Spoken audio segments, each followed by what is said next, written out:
বুধবার মহালয়া তারপরই কার্যত শুরু হয়ে যাবে দুর্গাপুজো। পুজোর আগে 16% বোনাসের দাবিতে পথ অবরোধ করে বিক্ষোভ চা বাগানের শ্রমিকদের। মঙ্গলবার ইন্দো ভুটান পথ অবরোধ করে বিক্ষোভ দেখায় চা বাগানের শ্রমিকরা। বোনাসের দাবিতে সোমবার চা বাগানের শ্রমিকরা ম্যানেজারকে ঘেরাও করেন। তারা কেউ কাজে যোগ দেয়নি বলেও জানা গিয়েছে। সোমবার চা বণিক সভা ডিবিআইটির ডাকা বৈঠকে অ্যান্ড্রু ইউলের আওতাধীন নিউ ডুয়ার্স, কারবালা, বানারহাট ও চুনাভাটির 4 চা বাগানের বোনাস জট কাটেনি। 2 কিস্তিতে বোনাস প্রদানে অনড় থাকে মালিক পক্ষ। তবে আগের প্রস্তাব মতো প্রথম কিস্তির পরিমাণ বাড়িয়ে 8.33% থেকে 10% করা হয়। এদিকে নিজেদের পুরনো অবস্থান থেকে সরে আসেননি শ্রমিকরা। তাদের দাবি এক কিস্তিতেই 16% হারে বোনাস দিতে হবে। সব বাগানে এক কিস্তিতেই বোনাস হলে এখানে কেন হবে না প্রশ্ন তুলেছেন চা বাগানের শ্রমিকরাই। তাই 16% বোনাসের দাবিতে মঙ্গলবার 7 সকালে ইন্দো ভুটান পথ অবরোধ করে বিক্ষোভ দেখায় চা বাগানের শ্রমিকরা। এদিন একই সঙ্গে বিভিন্ন সংগঠনের শ্রমিকদের বিক্ষোভে শামিল হতে দেখা গিয়েছে।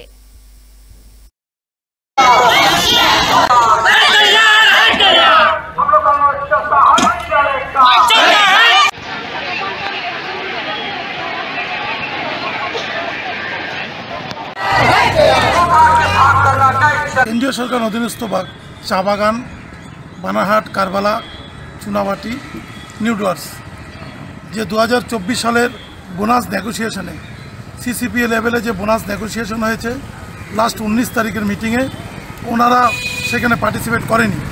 না করে গত 24 তারিখ কেন্দ্রীয় শ্রম দপ্তর থেকে সেটা শিলিগুড়ির রাঙ্গাপানিতে এক মিটিং ডাকা হয় এই 4টা বাগানের বোনাস নিয়ে। সেখানে কেন্দ্রীয় শ্রম দপ্তরের লেবার কমিশনার ছিলেন।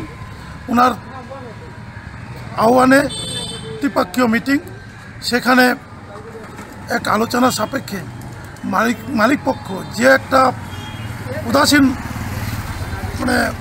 ব্যবহার করে যাচ্ছে, যে আজকে এখন এই 4 বিশেষ করে কারবালা, নিউ ডুয়ার্স, চুনাভাটি, বানারহাট 4টা বাগানই এখন পথ অবরোধ চলছে। ये आंदोलन किस लिए है?